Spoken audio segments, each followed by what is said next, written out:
Hi, everybody. Before we get to another great interview, the Too Opinionated podcast could really use your help. And it's easy, it's free. IMDb, which is the entertainment database, imdb.com, named us a top 100 podcast. We came in at number 82. That's a big deal because there's 15 million podcasts and growing. So to be named to anybody's top 100 list, pretty big deal for us. And the way you can help is to go to imdb.com, look up the Too Opinionated podcast, and that's it. Just bringing our page up. That traffic really helps us out. Our YouTube channel is MeisterCon Pod. All we ask is that you subscribe. It's also free, but that really helps us to attract these amazing guests that we keep bringing on the program. And that's it. 2 easy ways for you to support us, and we would really appreciate the help. Now let's get to that interview.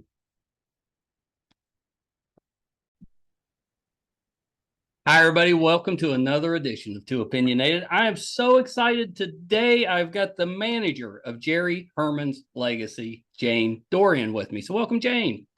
Well, hello there, and hello to all your viewers. How are you? That was a mouthful, but I got through it. Yes, you sure did. I'm impressed. You know, I've always been a musical fan, and most of my family is that way. So we're big fans of Jerry's. Aww. And he puts out, my mother is, her favorite is Hello, Dolly, always has been. You know, my daughter, who is kind of who I kind of fell in love with musicals with, you know, she's a dancer, a big fan of it, but hers was Oklahoma. So I know Jerry didn't have that one, but no, he didn't. But you know what? She made a good choice. She made a good choice. That's a pretty good one. Mom's was Hello, Dolly. I wanted to tell you the song that she liked. Oh, It Only Takes a Moment. That's the song she loves. Well, tell her I agree, because I had Jerry play that for me at my wedding. Did you really? Really did. It is a terrific song. It's beautiful. Yes. I think that's the part I've always loved about Jerry is his music it's so joyful. You know, you can't listen to it and not get in a better mood. I couldn't agree with you more. And add to that, the simplicity and authenticity of the emotion without ever being a cliche. That's pure genius. It really is, because that's not easy to do. You know, and a lot of his stuff, if it was done by somebody else, it would come off as not genuine, you know, and pretentious. Yeah, pretentious, yeah. And it would his doesn't. No, but he always wrote for the characters, yet when he found the motivation for the song, it was always true. Yeah. I mean, you know, you look at the song Before the Parade Passes By from Hello, Dolly. I mean, here's a woman who's getting ready to rejoin the human race. How often have all of us sort of been in that situation where we have felt defeated, a little part of us has died, and that little spark happens and we say, it's time to rejoin the human race. What a great song. Yeah, yeah. I kind of love that. Listening to you explain it, I'm like, yeah, that's right. So let's start this way, Jane. We got a lot to cover.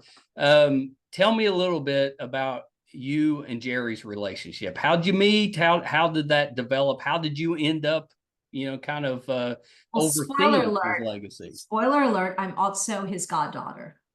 Yeah, I knew that. And talk a little bit about that. Was there a relationship there with your parents? Yes, my mother and Jerry met when they were 17 years old at the University of Miami on the first day of school. They circled each other on the quad, never said a word.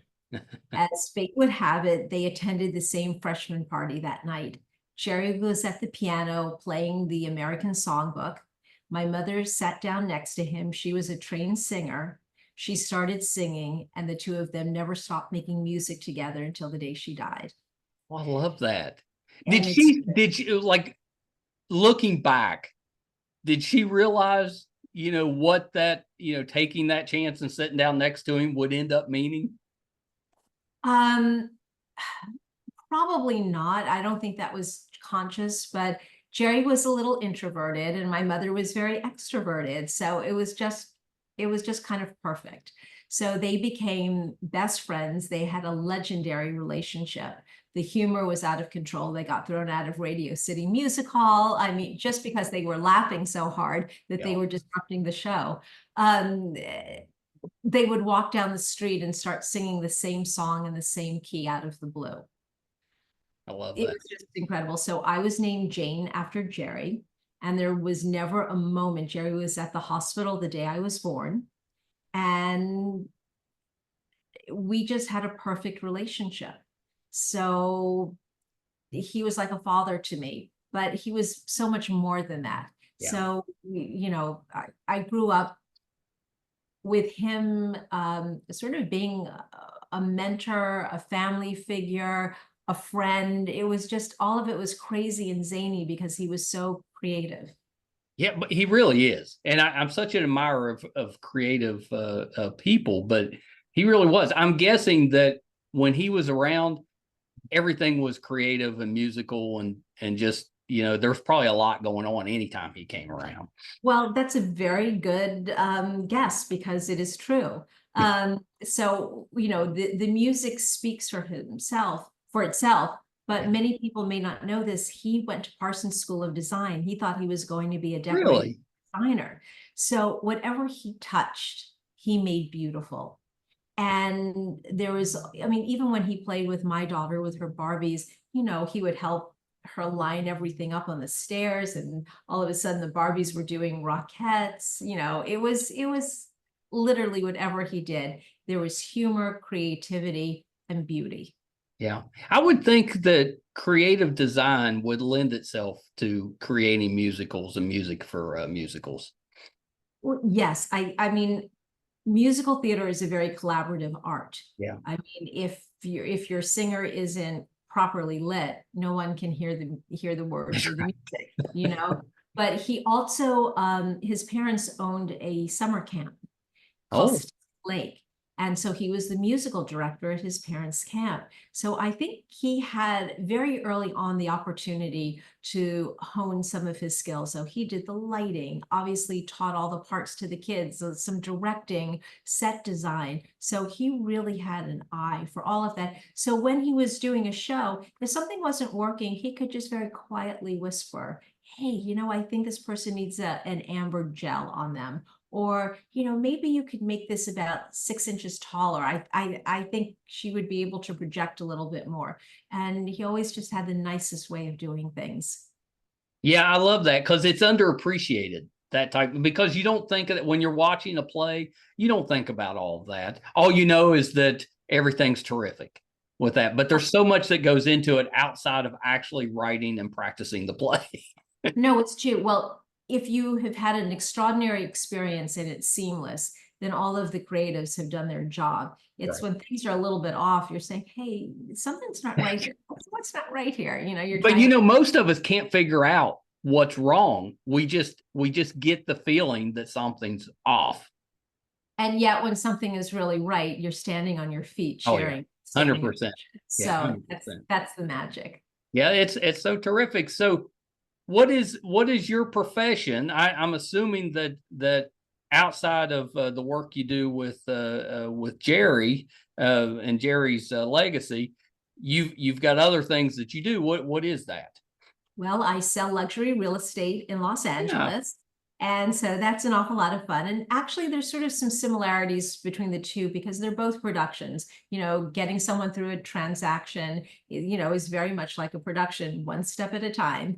And then there's the legacy, and that's always a production too, because it's always figuring out, is this the best use of the material? Is this the best performer? Whatever. So they're similar. So I always like to say I have the two best full-time jobs in the world. Yeah, that doesn't sound too bad. No, did you ever consider going into entertainment? Well, I started as a dancer, singer, actress. Okay. And, you know, life circumstances and a move, you know, brought me into more of a traditional role, a profession, I should say. But yeah, I've always had my hand in theater. And Jerry and I talked all the time about productions. What should he do? Who should he use? I mean, this didn't just happen. You know, a lot of people have godparents, and they're all are usually pretty terrific. But I think they'd have trouble beating Jerry. I mean, You have what an no incredible idea. godparent. You have no idea, because it wasn't just, okay, so you're talking about his talent and everything, but then there was the man. Yeah. And he was the kindest, most generous human being that I've ever had the privilege or pleasure of knowing. I mean, whether it was at Christmas time, he would walk in with so many boxes you couldn't even see his face. Or there was ever, or if ever there was an emergency or an earthquake or something, we all went to his house. Yeah. Because, he made sure that everybody was okay. If something sad or bad happened, he was the first one to lend an ear and a hand and a hug. And, then there was the hilarious side. I remember going to his home in Fire Island, and he had a cat named Mrs. Levi that hated everyone except for him. And so we were playing a game of pickup sticks. I don't know if kids play pickup sticks still. I know pickup sticks. Okay, there you go. And so Mrs. Levi thought this was hilarious. So she comes in and she starts pawing the sticks. And Jerry looks at her and said, "Mrs. Levi, you can't cheat. That's not right." So, he was always wonderful. And he had another cat named Barnaby that was just sort of the love of his life, just that perfect cat. Well, and it hasn't been that long since Jerry passed. If I remember right, his memorial was kind of a who's who of the musical world. Oh, you're right. So Michael Feinstein and I produced that together, and it was a labor of love. You've never seen so many performers come out and sing their hearts out. Leslie Uggams sang "I Am What I Am." Wow. Every song you can imagine. We had Kristen Chenoweth sing "If You Walked Into My Life." I mean, the Bernadette Peters sang "Time Heals Everything." We had Ron Raines, we had Betty Buckley, we had Tyne Daly, we had Marilyn Mame before she passed away. My God, was she a powerhouse? I mean, almost like a wind-up doll. She was quite elderly there, and she would start to sing, and wow, what a voice that was. Even at that age. Even at that age, Michael Feinstein saying "I Won't Send Roses." I mean, you name it. And we had Lacage, we had Leroy Reams singing. I mean, Harvey Fierstein came and spoke. I mean, literally, it was the who's who of Broadway. And interestingly, I had a choice. So Jerry passed away December of 2019. Yeah. He passed away the day after Christmas. And everybody said, "Well, why don't you wait a couple of months for the memorial, because the weather will be nicer and more people can come." And I said, "No," I said, "people need to mourn. We need to do it immediately." So we pushed the pedal to the metal, and we got this memorial produced. And looking back, it's a good thing you went ahead and did it, because we shut down a couple months after that. Well, that's exactly where I was going with this. Had we not done it, well, we did. I think we shut down like a week or two afterwards. It's amazing that everyone didn't have COVID in the theater, because we were all hugging and kissing each other. Yeah, we didn't know. We didn't know. We didn't know. Well, there were sort of rumors at that point in time that, there was this crazy virus, but we didn't have any clue that we would be shutting down. Yeah, we were at Sundance there in Utah, and you started hearing about it. Like people were being careful getting on elevators if somebody was coughing, that type of thing. And then we got back from Sundance, and almost immediately everything shut down. It's crazy. It was very, very crazy time. So yeah. I'm like I said, I'm really happy we had the opportunity to do the for sure. Did you have, like, what was it like when you were contacting people to perform at the memorial? I'm guessing that you didn't have a hard time getting people to say yes.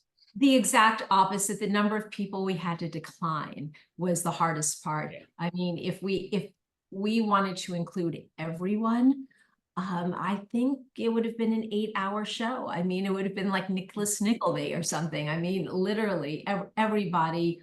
He was so beloved in the theater. And it showed for his, I mean, we did the overture to Mame, and Don Pippin, who was quite elderly then, got up and conducted. Larry Blank conducted the rest of the show, who was just amazing. But at the end of the overture of Mame, I think there must have been 5-minute standing ovation. We had a 30-piece orchestra on stage, and to have that sound is one of truly a gift. That's amazing. Yeah. That's amazing. How long did it take you to put that together? Because that had to be a big production. It was a huge production. It was a labor of love, and Michael Feinstein and I worked 24/7 for about 6 weeks. Wow. Yeah, it was so much work, but everybody came together, whether it was, Playbill, putting together a gorgeous program, or Michael Kirker at ASCAP, or the theater. Sometimes we forget about how important theater owners are, but the Nederlanders, donated the theater, Schubert, Jamison. I mean, all of these amazing theater owners, because Jerry had shows in all of their theaters, they came together. That's the beautiful thing about the theatrical community. It is a family.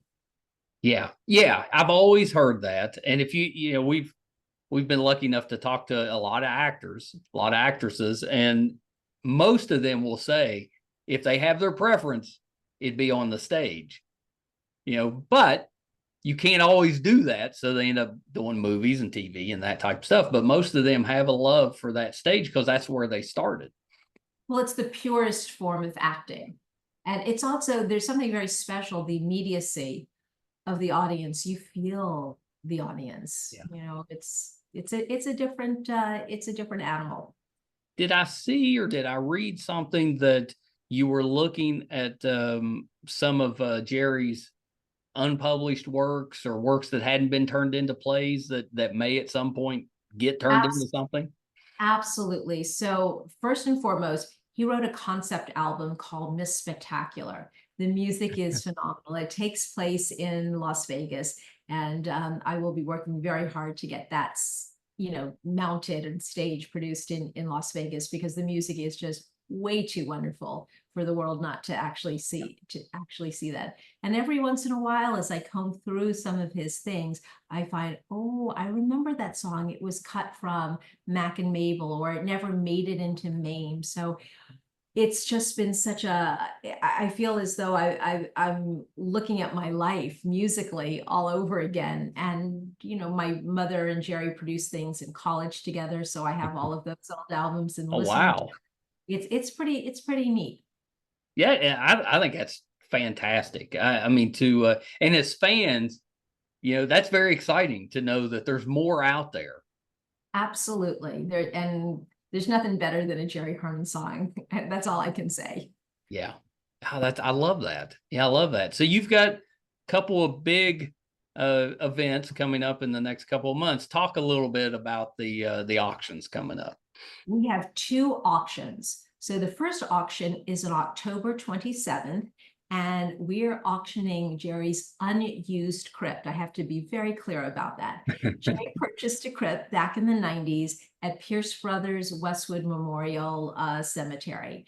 And what's remarkable about that cemetery is that's where some of the biggest stars in the world are buried. And I mean, just to name a few, you've got Farrah Fawcett, Billy Wilder, you've got Jack Lemmon, wow. Truman Capote. I mean, literally, it's an attraction in Los Angeles. And I always say, if you choose to be interned there, you will be visited. You do not have to worry, because it's so much fun that your relatives will come and pay their respects on a regular basis. So anyway, in the 11th hour, he chose not to be buried in this crypt. Now, the location of the crypt is pretty amazing. On one side is Hugh Hefner, and one over is Marilyn Monroe.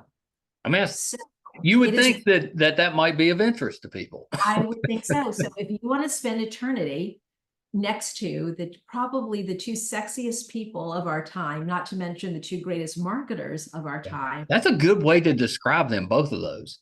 Right. And so, here is your opportunity. And the other interesting thing is, it could be for just one human, or you can put 4 cremated urns. I hope I'm saying this correctly. 4 urns of people who've chosen to be cremated in that one crypt. So if a family does in fact, or a husband and wife or partners or friends or whatever, want to be buried or, interned together, they can all be in that crypt together. So it is being auctioned at Auction Solutions. So you can go to auctionsolutions.com. You can learn all about it. It's a fabulous auction. There's even like Marlon Brando's tuxedo that he wore for The Godfather. Wow. So it's a very, very cool auction. Okay, so you've got that. And then on December 14th, Doyle Auction is auctioning off his personal memorabilia. Okay. And the proceeds to that will benefit his foundation at ASCAP. So ASCAP Foundation has a program called the Jerry Herman Fund, where Jerry has set up this foundation where he will take a program that is developed and run by ASCAP to kids, usually college age, and teach them, do workshops with musical theater. And sometimes prizes, or even more important, scholarships are offered for musical theater as well. So he keeps his legacy alive by, encouraging younger people to write for musical theater.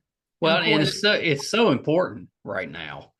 Yes, we've lost a lot of funding for the arts that we have had in the past. So programs like that can offer a way to introduce or to promote young talent. That's pretty great. Well, I happen to agree with you. To me, it's heartbreaking that the arts, all of the arts, have been taken out of schools because not every child is fantastic at math or science. That's right. Literature, but you give them the opportunity to participate in the arts, and it opens up their worlds. If they want to go to school, then maybe they can link literature and the important theater and music. I mean, it feeds the soul, and I think it stimulates the mind. Yeah, agree. Yeah, completely agree. And that was kind of my point earlier, is that creative people tend to be creative in a lot of different ways. Maybe not the one that they're making their living on, or only the one, but they're creative in a lot of different ways. And I think that's so important, because you never know, you may introduce some of that to someone. Maybe they don't end up working in theater, but it sparks something else creative that they end up doing. It changes lives. It does. It really, really does. And it's funny, you talk about, the multitude of talents that a creative person might have.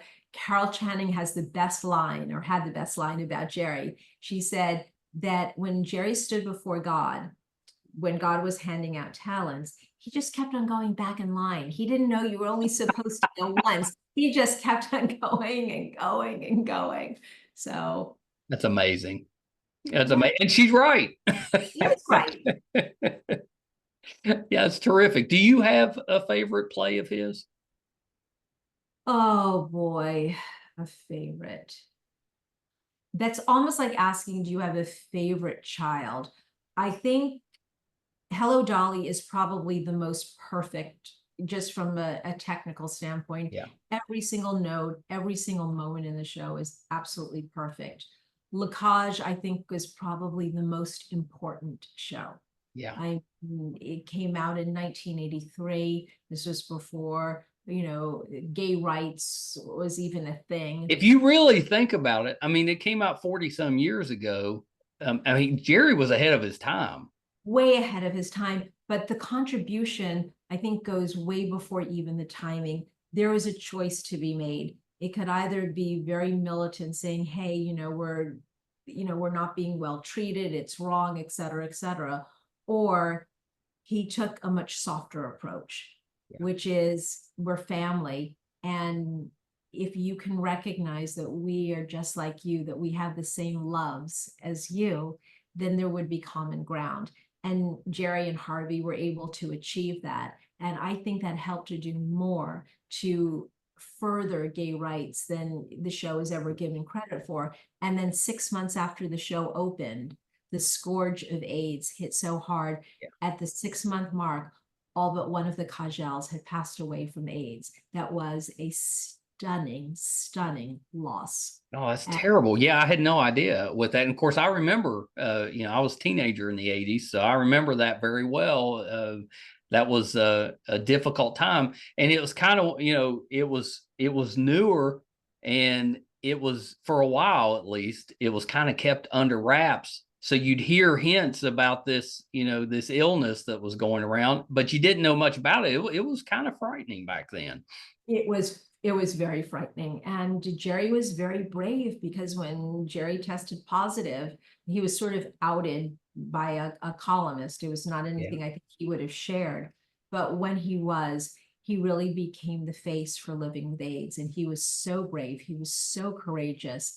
And I think he gave so many men the courage to say, hey, look, I am HIV positive, but I'm not a leopard. I'm not a pariah. I'm still here, and I will be here. And, Jerry lived for decades after the original diagnosis. The medication came, the protease inhibitor, the AZT, and now it's a managed illness as opposed to a death sentence. So it's... Well, and I think you're right. I think he's underappreciated for what he kind of gave to that cause.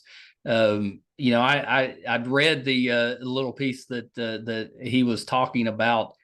He was a little nervous when that show first opened up, but then you've got the scene with the two men kissing, and it got a standing ovation, and he's like, okay, now we've got something. We've connected with people. Well, that's just it. When you can find that common ground, which I think happens so beautifully in musical theater, because you can see the issues in a very non-threatening sort of way, and actually from a different perspective. And I think it does more to further social causes than anything, that I'm aware of. And then you look at Mame. Mame deals with bigotry. So, at the moment, you first glance, you think of bigotry as against African Americans, but in Mame, it takes place in 1929. In the throes of the Depression, and the bigotry is against an unwed mother. Yeah.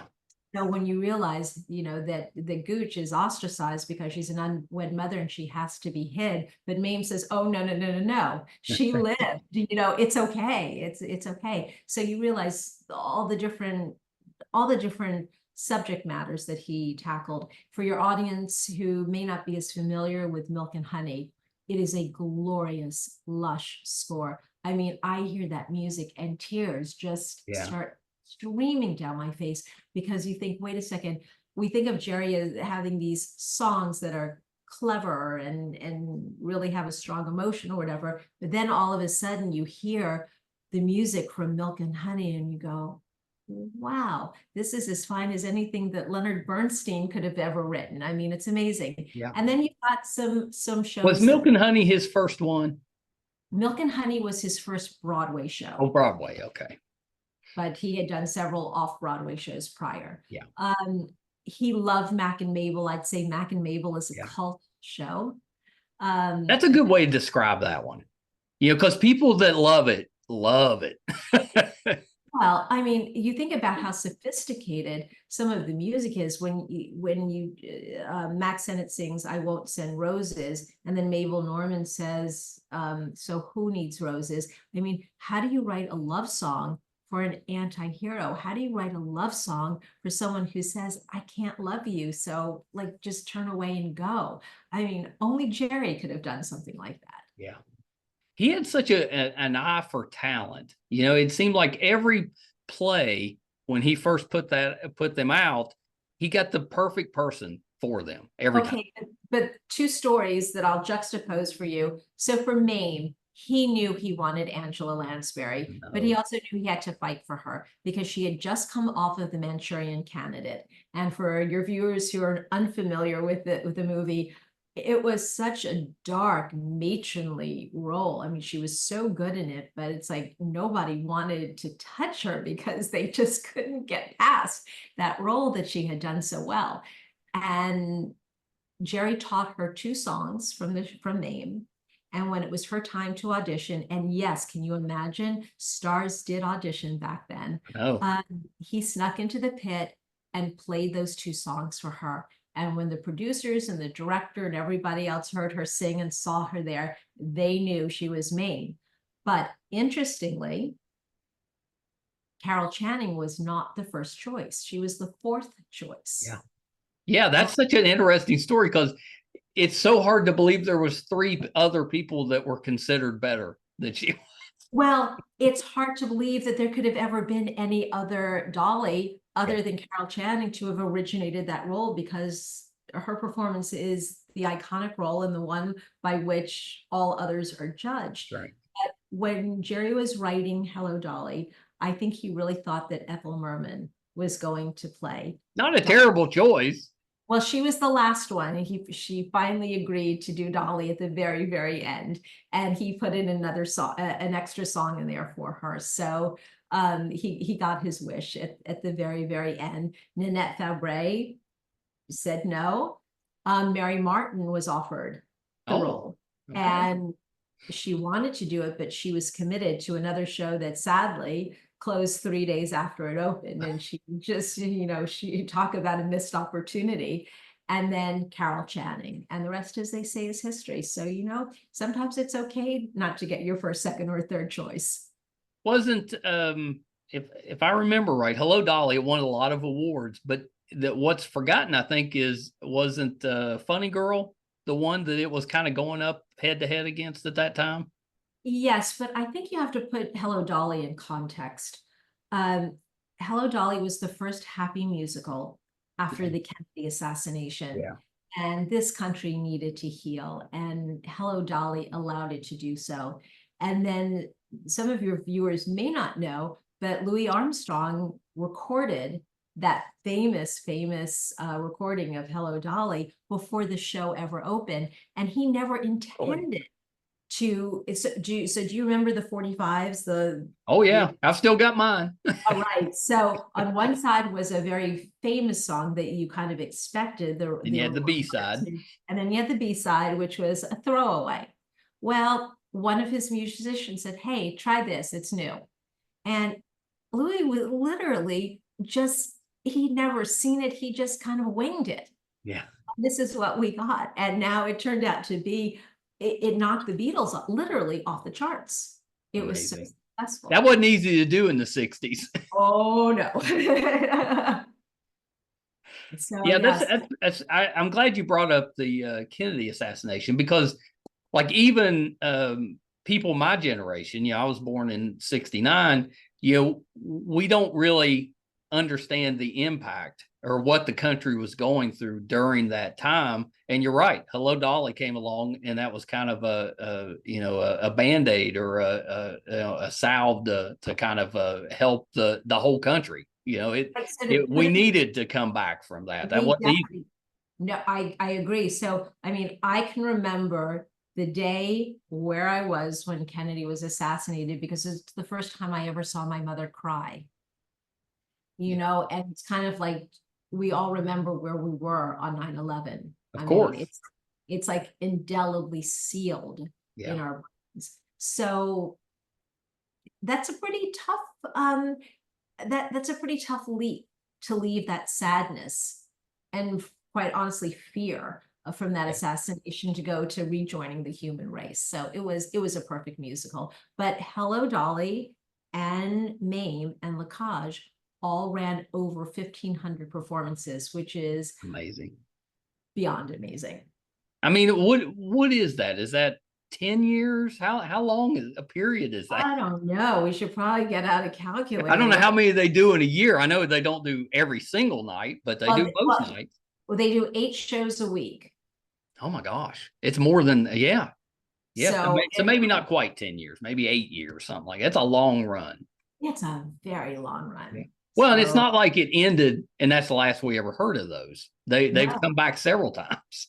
Exactly. So many tours, and literally tours all over the world. I like to say somewhere in the world, every night, a Jerry Herman show is being played. And it's true. Yeah, I totally believe that, because his stuff is used so frequently, like in high school theater. A lot of times it's kids' introduction to musicals. Correct. So you certainly have that in regional theater, but they love his work in London. I mean, I just saw a production of Hello Dolly with Imelda Staunton Oh, wow. being done in Paris, in a couple of months. His shows are done throughout Japan. They love Japan, all throughout Europe, Australia, New Zealand. I mean, you name it. I'm sure it's done in Russia and China. We just don't know about it. Right. So, but yeah, I mean, his themes and his emotions are ubiquitous. So it doesn't matter what the culture. Yeah. It's That's so great. Is what made now the right time to auction off some of his stuff in the crypt? So I think a couple of things happen all at the same time. I feel like we're over COVID right now. Yes, I agree. And so I think people are starting to focus on life as we once knew it, BC before COVID. Jerry's husband passed, so I think it was just sort of time to release some of these things. And I think there's a huge appetite for it. You have Sondheim, who passed away, and Jerry passed before Sondheim, but there's just sort of this I think this appetite for the memorabilia and the items of these greats for generations that can really appreciate it. And I mean, you have your personal experiences with Jerry. Maybe 50 years from now, the connection won't be quite as strong. But spoiler alert, for the Doyle auction, we're auctioning off his piano.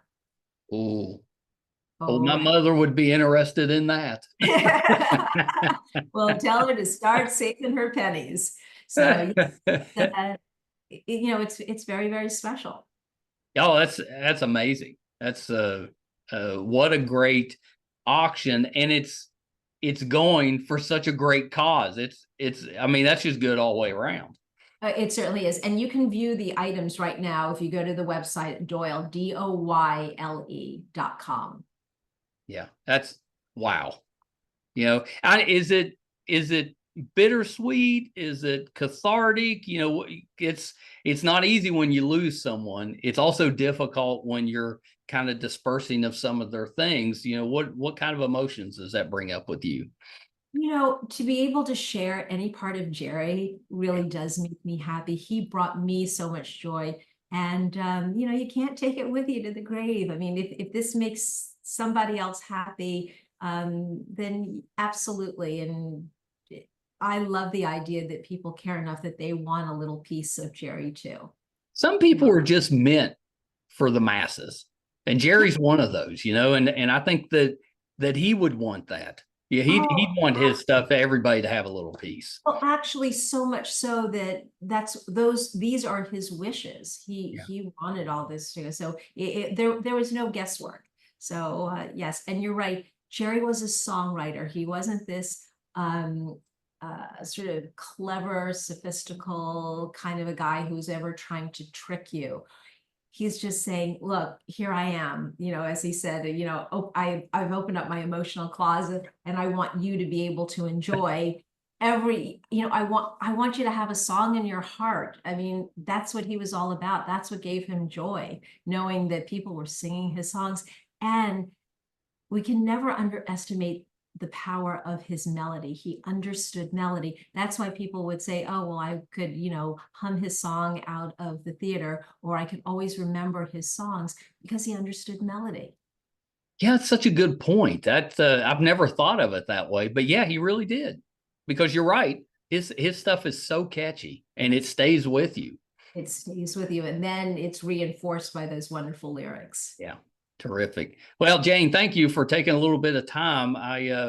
It's been very nostalgic for me, even going back and kind of reviewing some of his work, because I grew up with my mother playing those songs on the piano and watching that stuff with her. She was always such a fan, and then I got to pass that on to my children, especially my daughter. She's the one that really took to it. And I think a lot of families are like that, and that's such a great legacy from Jerry.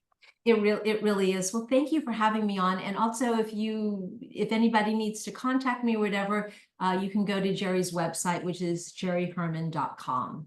and there's a Oh, contact. easy enough. Yeah, it's a very nice website. I was on there earlier. Yeah, it's easy to navigate. Yeah, we just redid it. So You did a yes. good job. Oh, I wanted to ask you before I let you Yes. go. I had read somewhere, it's been a little while, but I had read that he was asked to take part or have a part with the producers and Yes. actually kind of pushed back on that.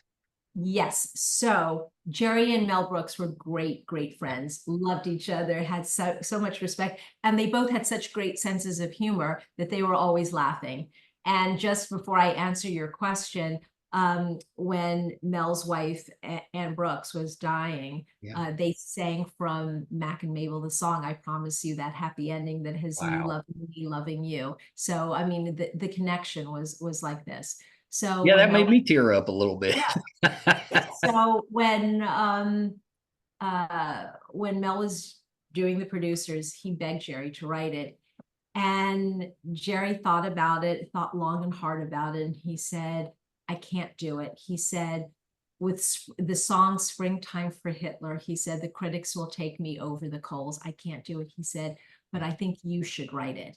And he said, me, I've never done that before. He said, Mel, you can do it. And he did, and it became a wild success. I love that. That's such a good story. Yeah, that's the behind the scenes stuff that as fans, we love that stuff.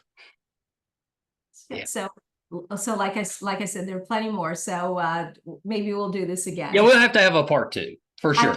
Always. For sure. All right. Thank you again. Oh, you're so welcome, Jane. Last thing before you go, you gave us the website. If we're interested in you, can we find you on social media? Yes, you can. I would say you can actually contact me on the Jerry Herman web for the contact button. But I guess the closest thing to do is just to email me at jane@janedorian.com. You see, we always just easy enough. Easy enough. I know I've got an Instagram feed, but for love or money, I can't remember my own. Yeah,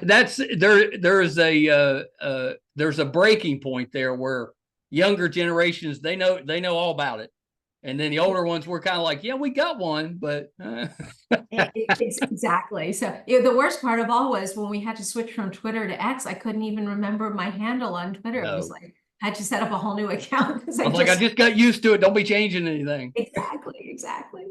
All right, Jane, hold on 1 second. That was so much fun, Jane Dorian.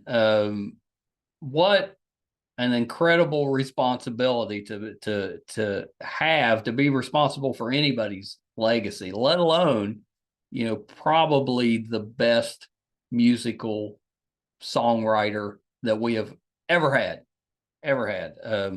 Jerry Herman, unbelievable. And that was I just had the best time with that. I used to love Angela Lansbury, and Mame was one that I really enjoyed. The first time I became aware of her was Bedknobs and Broomsticks. We used to have a little drive-in theater close to the house, and on the weekends they'd show Disney movies, and mom and dad would take me and my brother to those. Bedknobs and Broomsticks was one of our favorites, but it got me very interested in Angela, so I kind of looked for things that she was in, and that was one I got eventually got to see with Mom. It was just terrific.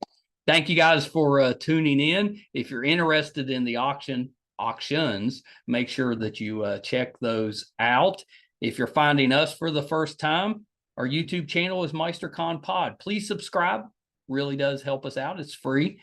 Our website is meistercon.com. Right now, you can find 842 episodes. Audio and video versions are on there. Also let you know if we're doing anything in studio, if we're covering a convention, going on location. Anything we have going on, you can find on the website, meistercon.com. Thank you guys so much. Till next time. Bye, everybody.